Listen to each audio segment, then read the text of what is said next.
দয়া ধরতেছি না, কোন সরকারের দয়ার দান আমরা ধরতেছি না। আমরা আমাদের ন্যায্য অধিকার রাজপথ থেকে আদায় করে নেবো, আমাদের অধিকার রাজপথ থেকে আমরা আদায় করে নেবো।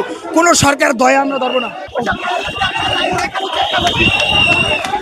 আচ্ছা, সেনা প্রধানকে নিয়ে বর্তমান আমাদের বাংলাদেশে এত সমালোচনা কেন? বর্তমান সবচেয়ে বড় কথা হচ্ছে আপনার রাষ্ট্রপতি শাহাবুদ্দিন চুপ্পু আর হচ্ছে সেনা প্রধান মিস্টার ওয়াকার, এই দুজনকে সরিয়ে দেওয়ার একটা চরম পায়তারা চালাচ্ছে এবং এই দুইজনকে সরিয়ে দেওয়াকে কেন্দ্র করেই বর্তমান বাংলাদেশ সেনানিবাসে চরম উত্তেজনা দেখা যাচ্ছে। জেনারেল ওয়াকার এখন সিম্পলি রাষ্ট্রদ্রোহিতার কাজ করতেছে। সো আপনাদেরকে সতর্ক থাকতে হবে যে তারা যে ক্যাম্পেইন করার চেষ্টা করতেছে জেনারেল ওয়াকারুজ্জামান, তা না হলে কিছু হইতো না। ফেরাউনের বাসায় থেকে মুসা নবী হিসেবে পয়দা হয়েছেন, এখন ফেরাউনের পক্ষে। এখন শেখ হাসিনা তো ফেরাউন বলছেন, তাই না? এখন ফেরাউনকে নিষিদ্ধ করা যাবে। উপদেষ্টা মাহফুজ আলমের উপর বোতল ছুঁড়ে মারার ঘটনায় সামাজিক মাধ্যমে ভাইরাল। হামলাকারীকে চিহ্নিত করেছেন নেটিজেনরা। সারাদিন আবার যমুনা উত্তাল হলো।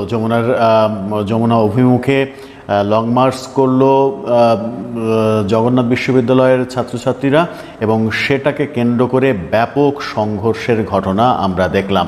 পুলিশ রীতিমতো যান প্রাণ দিয়ে তাদেরকে ঠেকিয়েছে এবং সাউন্ড গ্রেনেড, টিয়ার সেল, জল কামান এমন কোনো কিছু নেই যা পুলিশ ব্যবহার করেনি। স্মৃতিশক্তি উল্টাপাল্টা হয়। তা আমার ধারণা গতকালকে উপদেষ্টা মাহফুজের উপর জবি শিক্ষার্থীর যে বোতল নিক্ষেপ, এই ঘটনা তো তিনি কল্পনাও করেন নাই যে এই আমলেই এমন কিছু ঘটে যাবে। এরপর তিনি একটা বক্তব্য দিচ্ছেন, এটা গোসা থেকে দিচ্ছেন আসলে। আসসালামু আলাইকুম রহমতুল্লাহ, সবাই কেমন আছেন? আশা করি সবাই অনেক অনেক ভালো এবং সুস্থ আছেন। সবাইকে স্বাগতম জানাচ্ছি আমাদের আরেক নতুন ভিডিওতে। প্রতিদিনের মতো আমি আপনাদের সিরিয়াস ফারুকি আবারও চলে আসলাম নতুন একটা ভিডিও নিয়ে। দর্শক, আজকের ভিডিও টাইটেল এবং থাম্বনেল দেখে ইতিমধ্যে বুঝতে পেরেছেন আজকের ভিডিওটা কতটা গুরুত্বপূর্ণ হতে চলেছে। দেশে যে রাজনৈতিক চলমান অস্থিরতা, দেশে যে রাজনীতির যে চলমান বিষয়টা চলতেছে, তারই ধারাবাহিকতা আজকের ভিডিওটা। আপনারা সবাই তোমাদের ভিডিওর শুরুতেই বেশ কিছু অংশ বিশেষ দেখে বুঝতে পেরেছেন আজকের ভিডিওটা কতটা গুরুত্বপূর্ণ হতে চলেছে। তাই আমি এই বিষয়টা নিয়ে আর বেশি বিস্তারিত বলবো না, কারণ বিস্তারিত বলতে গেলে ভিডিওটা অনেক লম্বা হয়ে যাবে। তাই সংক্ষেপ আকারের ক্ষেত্রে আপনাদেরকে মূল আলোচনা নিয়ে যাচ্ছি। তার আগে আপনাদেরকে ছোট্ট একটি অনুরোধ জানিয়ে রাখতে চাই, যারা ফারুকি অনলাইন ইউটিউব চ্যানেলটিতে এখনো নতুন আছেন, প্লিজ দয়া করে আমাদের চ্যানেল সাবস্ক্রাইব করে সাথে থাকবেন। যারা ইতিমধ্যে সাবস্ক্রাইব করেছেন তাদেরকে অসংখ্য ধন্যবাদ। দর্শক, আর বেশি কথা না পারে আমরা সরাসরি ভিডিওর বাকি অংশগুলো একটু ধারাবাহিকভাবে একটু বিস্তারিত দেখে আসবো। সবাইকে অনুরোধ করবে ভিডিও ধৈর্য সহকারে আশা করে দেখে আপনার মূল্যবান মতামত কমেন্টে জানাবেন। উপদেষ্টা মাহফুজ আলমের উপর বোতল ছুঁড়ে মারার ঘটনায় সামাজিক মাধ্যমে ভাইরাল। হামলাকারীকে চিহ্নিত করেছেন নেটিজেনরা, তবে হামলার দায় নিতে রাজি নয় জগন্নাথের আন্দোলনকারী শিক্ষক শিক্ষার্থীরা। রাতভর রাজপথে অবস্থান নেন তারা। মানিক শিকদারের সহায়তায় বিস্তারিত শফিকুল ইসলামের রিপোর্টে। ৩ দাবিতে কাকরাইল মসজিদের সামনে দিনভর আন্দোলনের পর রাত ৯টার দিকে প্রধান উপদেষ্টার বাসভবন যমুনায় বিশ্ববিদ্যালয়ের উপাচার্য সহ প্রতিনিধি দলের সঙ্গে বৈঠকে বসেন উপদেষ্টারা। পরে আন্দোলনরত জবি শিক্ষার্থীদের সামনে এসে কথা বলেন উপদেষ্টা মাহফুজ আলম। গতকালকে রাতে আমার সাথে কথা হয়েছিল যে আমরা আজকে রাত্রে বসবো। আরেকটা কথা হয়েছিল যে আগামীকালকে শিক্ষা উপদেষ্টার সাথে কথা হবে। তো এই দুটি কথা আমাদের ছিল যে আমরা বসে ডায়ালগ করে আমরা কথা বলে এটা সমাধান করব। শিক্ষার্থীদের সঙ্গে কথা বলার সময় হামলার শিকার হন উপদেষ্টা। তার দিকে পানির বোতল ছুঁড়ে মারা হয়। এরপর সেখান থেকে কথা না বলে তিনি চলে আসেন। কিছুক্ষণ পর উপদেষ্টা মাহফুজ আলম আবারও মুখোমুখি হন গণমাধ্যমের। এ সময় অভিযোগ করেন উদ্দেশ্যপ্রণোদিতভাবে একটি চক্র তার উপরে আক্রমণ করেছে। যারা আন্দোলন করেছেন জুলাইয়ের গণ অভ্যুত্থানে, তারা আমার উপর হামলা করেনি, হামলা করেছে যারা এই আন্দোলনের নামে স্যাবোটেজ করতে চেয়েছেন। আজকে থেকে যমুনা চল চল যাই যমুনায় চল, চল চল যাই যমুনায় যাই, এই রাজনীতি, এই মুভমেন্ট আমরা আর হতে দিব না। আমরা এই ক্ষেত্রে স্ট্রিক্ট ভূমিকায় অবতীর্ণ হব। যথেষ্ট হয়েছে। রাত 12টার দিকে জবি শিক্ষার্থীদের পক্ষ থেকে জানানো হয় সুস্পষ্ট ঘোষণা ছাড়া রাজপথ ছাড়বে না তারা। উপদেষ্টা মহোদয় যে ব্রিফিং করেছেন সেটি আরেকটি অস্পষ্টতা তৈরি করেছে। আমরা সকল শিক্ষার্থীদের সাথে আলোচনা করে এই সিদ্ধান্ত এসেছি, আমরা কোনোভাবে এই জায়গা ছেড়ে যাব না। এদিকে উপদেষ্টা মাহফুজ আলমের উপর হামলার ঘটনায় ফেসবুক পোস্টে প্রতিক্রিয়া জানিয়েছেন এনসিপি নেতা হাসনাত আব্দুল্লাহ। বলেছেন, সমালোচনা গণতান্ত্রিক অধিকার, কিন্তু শারীরিক লাঞ্ছনা, বর্বরতা এবং সেটির কোনো যুক্তিসঙ্গত ব্যাখ্যা নেই। জেনারেল ওয়াকার এখন সিম্পলি রাষ্ট্রদ্রোহিতার কাজ করতেছে।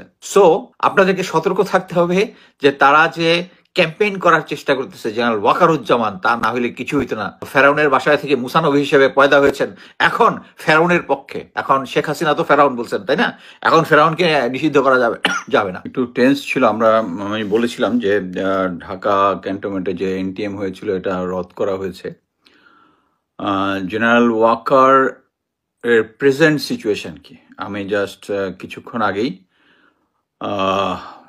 জানলাম যে এটা আপনি বলতে পারেন যে জেনারেল ওয়াকার এখন সিম্পলি রাষ্ট্রদ্রোহিতার কাজ করতেছে। তার যে মিলিটারি অ্যাপারেটাস আছে, তার যে বিশ্বস্ত যারা আছে, এর মধ্যে এই কাজের সাথে জড়িত আমি যে একটু গ্যাদার করতে পেরেছি এটা হচ্ছে ডাইরেক্টর যে military intelligence brigadier general Selim Azad, director military operations brigadier general Hakimuzzaman এবং commandant ASU brigadier general Shams. তারা যেটা করতেছে এখন, যেটা করে ইয়ার ক্যাম্পেইন, মানে অনলাইনে ক্যাম্পেইন জাস্ট ওয়াকারের বৃদ্ধির জন্য, মানে কি বলে ভাবমূর্তি। এই যে আমি আপনাকে একটা দেখাই, এর মধ্যে একটা হচ্ছে এটা অবশ্য ইয়াতে দেখাচ্ছে, আমি পরবর্তীতে আমার ফেসবুকে এবং ইয়াতে আমি দিয়ে দিব। এই জিনিসটা যদি উল্টা দেখাচ্ছে এখন যেহেতু লাইভে, আমি পরবর্তীতে এই দুইটা দিয়ে দিব। আমি শুধু বলি যে প্রথমে আছে ওখানে লেখা যে ফটো কার্ড বানিয়ে ছাড়তেছে ওয়াকার পরীক্ষা। ওয়াকার কেন বাধা? দেশের স্বার্থবিরোধী করিডোর প্রদানের ক্ষেত্রে সুচিন্তিত মতামত দেওয়ার কারণে, দেশের অভ্যন্তরে ভারতীয় নারীদের পুশিনের ক্ষেত্রে যৌক্তিক প্রতিবাদ করার কারণে, যেন সরকার এই পুশিনটাকে মেনে নিয়েছে। পার্বত্য অঞ্চলের সন্ত্রাসী গোষ্ঠী ইউপিডিএফ এর সাথে উচ্চ মহলের আলোচনার বৈধতা নিয়ে প্রশ্ন তোলার কারণে। এখানে ইউপিডিএফ এর সাথে উচ্চ মহলে যদি কথাবার্তা বলে, সমস্যা কোথায়? এখানে তো কোনো সমস্যা নাই। এই সমস্যাটা কি জিওসি 9 দিয়ে জিওসি 24 ডিএফ দিয়েছে? I don't think so. দেশের গুরুত্বপূর্ণ সমুদ্র বন্দর বিদেশির হাতে তুলে দেওয়ার যৌক্তিকতা জানতে চাওয়ার কারণে, এই জন্য নাকি সরকার তার প্রতি খেপা। দেশ বিরোধী কমান্ডে সায় না দেওয়ার জন্য, দেশ বিরোধী কাণ্ডে নাকি সে সায় দিচ্ছে না। আর এদিকে উনি গুম খুনের সাথে জড়িত সমস্ত জেনারেলকে কি বলে হারবার করেছে, এখন পর্যন্ত দিয়েছে, 5টাকে পালিয়ে যেতে সাহায্য করেছে। তারপর নাকি দেশ বিরোধী কমান্ডে সায় না দেওয়ার জন্য এটাই নাকি ওয়াকার কেন বাধা? মানে ইটস এ জোক। সে চেয়েছে একটা নতুন আওয়ামী লীগ করার জন্য, যাদের সুশীল আওয়ামী লীগ করার জন্য, যাদের মধ্যে কালিমা নাই, বুকে পাথর চাপা দিয়ে প্রফেসর ইউনূসকে সে মেনে নিয়েছে। রিসেন্ট হচ্ছে আওয়ামী লীগের কার্যক্রম নিষিদ্ধ করার আগে বাধা দিয়েছে, আর সে হচ্ছে সবার উপরে দেশ বিরোধী কর্মকাণ্ডে সায় না দেওয়ার জন্য। আরেকটা হচ্ছে বৈষম্যহীন নয়া বন্দোবস্ত, কতগুলো সাংবাদিকের পেপার কাটিং যেগুলা সরকারের এগেস্টে যায়। প্রধান উপদেষ্টার বাসভবনে 35 প্রত্যাশীদের অবস্থান টিয়ার শেল নিক্ষেপ, মানে টিয়ার শেল মানে 35 প্রত্যাশীদের উপরে টিয়ার নিক্ষেপ করা ঠিক হয় নাই। যমুনা যাওয়ার চেষ্টা, শিক্ষক বিরুদ্ধে পুলিশের জন কামাল লাঠিপেটা, নিচে লেখা হচ্ছে টিয়ার শেল জন কামাল লাঠিপেটা ভার্সেস ঠান্ডা পানি। মানে এই সমস্যাগুলোর সমাধান হয়ে যাবে হচ্ছে যদি জেনারেল ওয়াকার থাকেন। It's a joke. আমি শুধু আপনাদেরকে এইটুকুই সতর্ক করতেছি যে ওয়াকারের পক্ষে যে সমস্ত ফটো কার্ড বানাচ্ছে, এটা বানাচ্ছে হচ্ছে ফ্যাসিস্টের দোসর গোয়েন্দা সংস্থাগুলা, মেইনলি এখানে মিলিটারি গোয়েন্দা সংস্থাগুলা। ডিজিএফআই এবং এনএসআই অ্যাকচুয়ালি এখন একটু ব্যাকফুটিং আছে, আমি যেটুকু খবর পেলাম, তারা এখন একটু ব্যাকফুটিং আছে, যেহেতু তাদের এগেনস্টে অনেক গুম খুন থেকে শুরু করে সবগুলোতেই তাদের লোকজনকে ধরা হয়েছে এবং তারা সরাসরি আয়নাঘরটাকে করার জন্য জড়িত। সো একটা ব্যাকফুটিং আছে। কিন্তু এএসইউ আর্মি সিকিউরিটি, যেটাতে আমি 3 বার চাকরি করেছিলাম, আমার নিজের ইউনিট, তারপরে হচ্ছে director military operation brigadier Hakimuzzaman এবং ডিএমআই ইজ এ পুরা মানে গ্যারান্টেড রয়্যাল এজেন্ট, যে ভারতে গিয়া ট্রেনিং করে আসছে, করার পর থেকেই ইজ মেবি হানি ট্র্যাপ, কারণ তার নামে এই ধরনের অনেক কিছু শোনা যাচ্ছিল আগে। সো আপনাদেরকে সতর্ক থাকতে হবে যে তারা যে ক্যাম্পেইন করার চেষ্টা করতেছে জেনারেল ওয়াকারুজ্জামান, তা না হইলে কিছু হইতো না। উনি ফেরাউনের বাসায় থেকে ইয়া হয়েছেন, কি বলে, ফেরাউনের বাসায় থেকে মুসা নবী হিসেবে পয়দা হয়েছেন, এখন ফেরাউনের পক্ষে। এখন শেখ হাসিনা তো ফেরাউন বলছেন, তাই না? এখন ফেরাউনকে নিষিদ্ধ করা যাবে না। সো আমার ইয়াটা ছিল আপনাদেরকে সতর্ক করা, যে সমস্ত ফটোকার্ড বেরোচ্ছে এগুলো সমস্ত কিছুই আর্মি সিকিউরিটি ইউনিট এবং ডাইরেক্টর মিলিটারি অপারেশনস এবং মিলিটারি ইন্টেলিজেন্সের সাপোর্টে হচ্ছে। ধন্যবাদ। আজ সারাদিন আবার যমুনা উত্তাল হলো। যমুনা অভিমুখে লং মার্চ করলো জগন্নাথ বিশ্ববিদ্যালয়ের ছাত্রছাত্রীরা এবং সেটাকে কেন্দ্র করে ব্যাপক সংঘর্ষের ঘটনা আমরা দেখলাম। পুলিশ রীতিমতো যান প্রাণ দিয়ে তাদেরকে ঠেকিয়েছে এবং সাউন্ড গ্রেনেড, টিয়ার সেল, জল কামান এমন কোনো কিছু নেই যা পুলিশ ব্যবহার করেনি। গুলি করা ছাড়া যা যা করা দরকার সব কিছুই করেছে এবং জগন্নাথের শিক্ষক, ছাত্র, সাংবাদিক সহ বহু আহত হয়ে ঢাকা মেডিকেল কলেজে হাসপাতালে ভর্তির ঘটনাও ঘটেছে। জগন্নাথ বিশ্ববিদ্যালয়ের ছাত্রছাত্রীরা 3 দফা দাবিতে লং মার্চ করেছিল। সেই লং মার্চ ঠেকানো হয়েছে এই অজুহাতে যে যমুনার আশেপাশে এলাকায় 144 ধারা জারি করা আছে, অথচ কদিন আগে এনসিপির সমাবেশ করার জন্য তাদেরকে মঞ্চ করে দেওয়া, সিটি কর্পোরেশনের গাড়ি নিয়ে এসে পানির স্প্রে তৈরি করে কৃত্রিম বৃষ্টির ব্যবস্থা করতেও আমরা দেখেছি সরকারকে। আজকে ভিন্ন রূপ দেখলাম। তাহলে কি এই যে জগন্নাথ বিশ্ববিদ্যালয়ের ছাত্রছাত্রীরা তারা সরকারের বিরোধী পক্ষ? এই ঘটনা যখন আমরা আজকে দেখলাম তখন গত রাতে ঢাকা বিশ্ববিদ্যালয়ে উত্তাল হয়েছে। ছাত্রদলের এক নেতা খুন হয়েছেন, সেটাকে ছাত্রদল সেটার বিপক্ষে ব্যাপক মিছিল মিটিং করছে। আজকে তার জানাজা হয়েছে, ভিসির পদত্যাগ দাবি করা হচ্ছে, বহু কিছু হচ্ছে। গত রাত থেকে আজকে সারাদিন ঢাকা শহর রীতিমতো উত্তাল। সেখানে সরকার এবং ঢাকা বিশ্ববিদ্যালয় কর্তৃপক্ষ, ভিসি কর্তৃপক্ষের বিভিন্ন কর্মকাণ্ড প্রচণ্ড সমালোচিত হয়েছে। কি হলো? জগন্নাথের ছাত্রছাত্রীদের কেন অ্যাটাক করা হলো? তাদেরকে কেন হাসপাতালে পাঠানো হলো? সেই আলোচনাই করবো এই ভিডিওতে। বলছিলাম আজকে জগন্নাথ বিশ্ববিদ্যালয়ের ছাত্রছাত্রীরা যমুনা অভিমুখে লং মার্চ করলো। সকাল 11টায় এই ঘটনা শুরু হয়েছে। সারা দিনব্যাপী সংঘর্ষের ঘটনা ঘটেছে এবং বহু ছাত্রছাত্রী, শিক্ষক, সাংবাদিক ঢাকা মেডিকেল কলেজে ভর্তি হয়েছে। সংবাদপত্র বলছে 50-এর অধিক আহত হয়ে ঢাকা মেডিকেল কলেজে ভর্তি হয়েছে।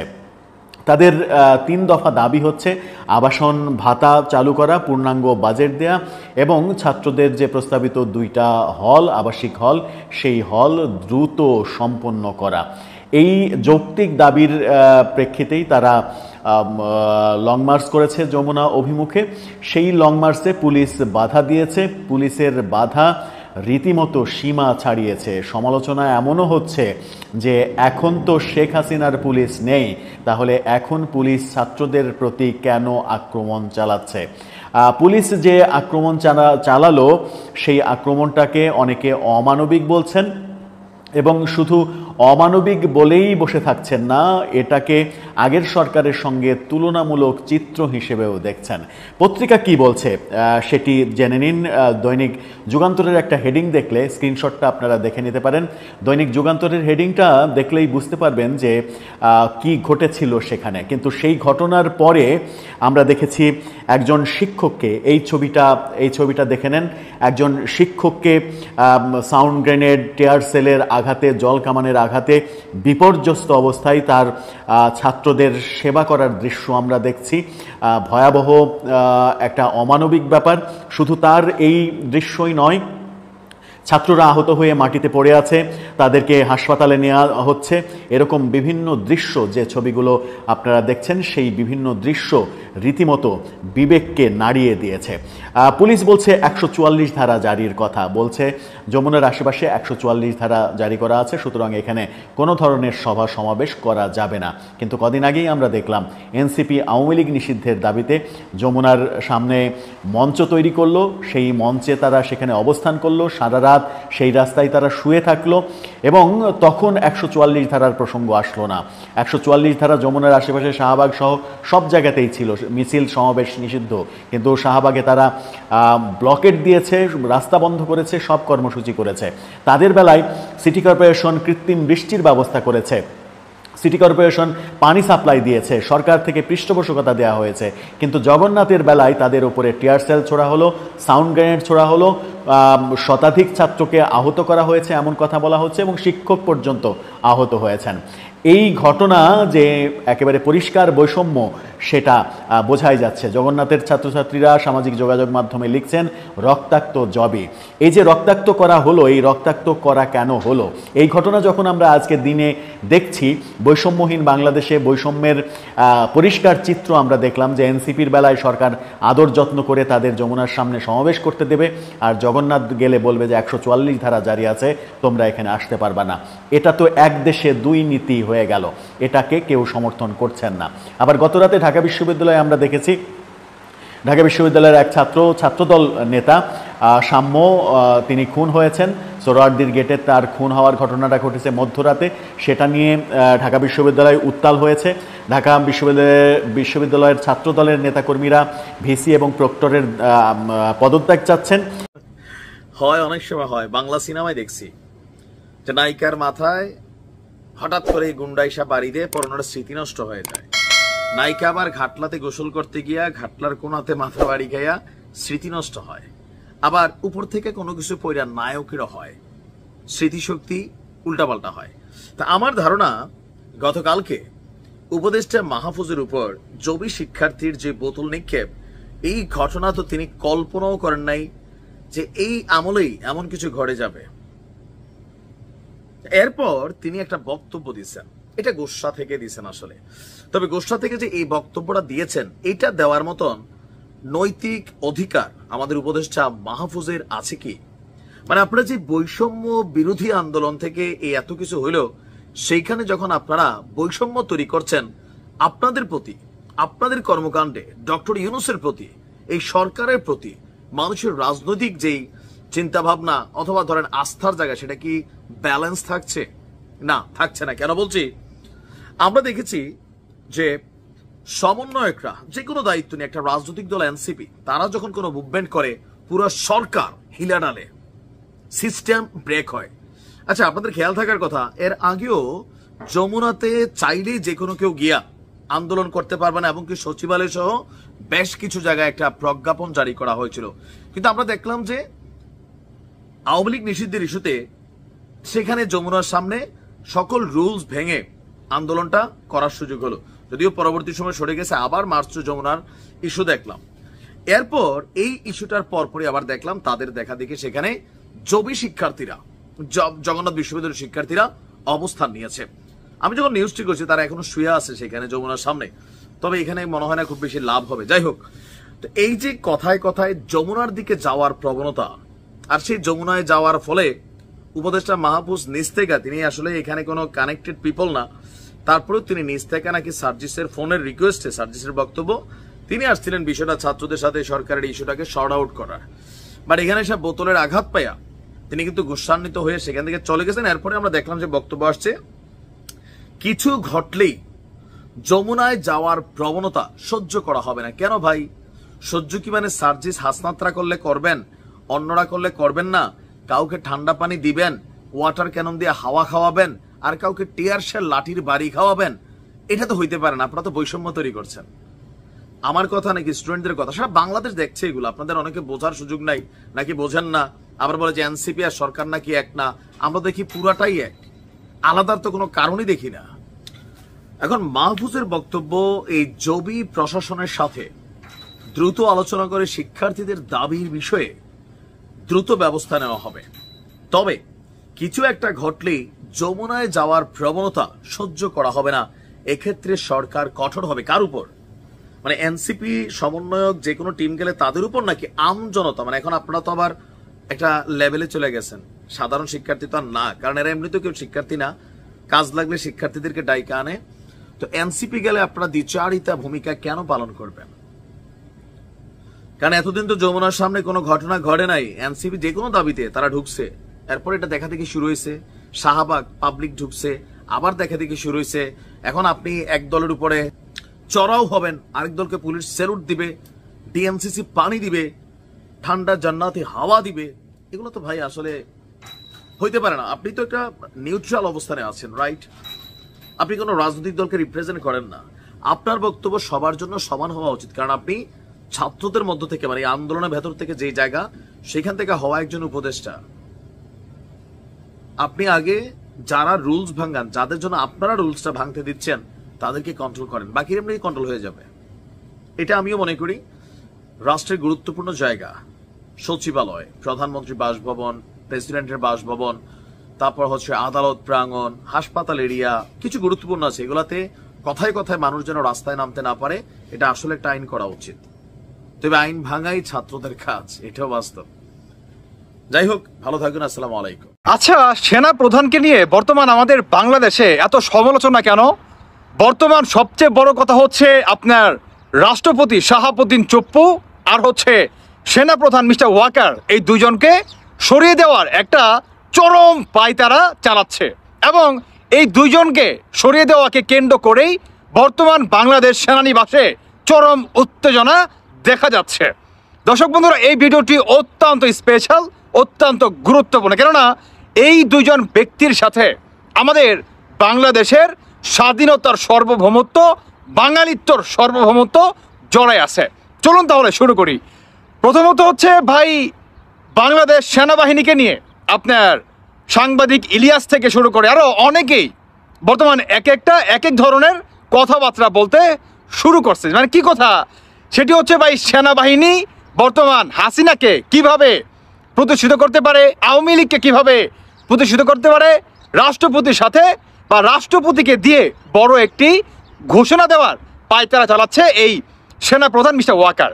এটাকে কেন্দ্র করেই সবার আগে যে কাজটা বর্তমান এই বৈষম্য বিরোধীরা চালাচ্ছে, সেটি হচ্ছে রাষ্ট্রপতি শাহাবুদ্দিন চুপ্পুর পদত্যাগ। কারণ রাষ্ট্রপতিকে যদি সরানো যায়, তাহলে সেনাপ্রধানকে, যেই নতুন রাষ্ট্রপতি আসবে, সেনাপ্রধানকে আপনার জাস্ট 2 মিনিটে তাকে পদত্যাগ করিয়ে বা তাকে অবসরে পাঠাতে পারবে, এবং তার জায়গায় তাদের চয়েস মোতাবেক অন্য একটা সেনাপ্রধানকে তারা নিয়োগ করতে পারবে। আচ্ছা, এর এগেনস্টে আমাদের বাংলাদেশের সেনাপ্রধান মিস্টার ওয়াকার, তার ভূমিকা কি? কিংবা আপনার এই যে তারা যে শাহাবুদ্দিন চুপ্পুকে পদত্যাগ করাতে চায়, এটার উল্টো দিকে সেনাপ্রধানের অবস্থান কি, সে বিষয়ে কথা বলি। সবার আগে বলি যে বর্তমান বাংলাদেশে 3 বাহিনীর আপনার আলোচনা চলছে বাংলাদেশ সেনানিবাসে। উল্টো দিকে আপনার সমস্ত ক্যান্টনমেন্টে বাংলাদেশ সেনাপ্রধান মিস্টার ওয়াকার, তিনি জরুরিভাবে একটা নোটিশ দিয়ে রাখছে যে দেশের বা রাষ্ট্রপতি শাহাবুদ্দিন চুপ্পুকে তার জায়গায় আপনার রাখার জন্য বা দেশকে আপনার স্থিতিশীল রাখার জন্য, দেশের সার্বভৌমত্ব বাঁচানোর জন্য, স্বাধীনতার সার্বভৌমত্ব বাঁচানোর জন্য যদি কোনো অবস্থানে জরুরি অবস্থান, যে কোনো স্টেপ যদি নিতে হয়, সমস্ত ক্যান্টনমেন্টে সেনাপ্রধান জরুরিভাবে একটা নোটিশ প্রদান করে। বর্তমান আমাদের বাংলাদেশে সেনানিবাসে কি পরিমাণ ভয়ঙ্কর একটা পায়তারাদের চলতেছে, সেটা আপনি কল্পনা করতে পারবেন না। মানে বর্তমান আমাদের দেশে স্বাধীনতা আর হচ্ছে পাকিস্তানিগামী, মানে এই দুইটার লড়াই চলতেছে। যারা নাকি আমরা স্বাধীনতার পক্ষে, তাদের আপনার কি বলে মানুষ কিংবা সংখ্যা খুবই কম, কারণ এখানে সবচেয়ে বড় আপনার যে দুইটা দল, বিএনপি আর আওয়ামী লীগ, তো আওয়ামী লীগের তো বর্তমান কোনো অস্তিত্ব নাই, তো অস্তিত্ব আছে কার? বিএনপি কিন্তু এই বিষয়ে কোনো কথাবার্তা বলতেছে না।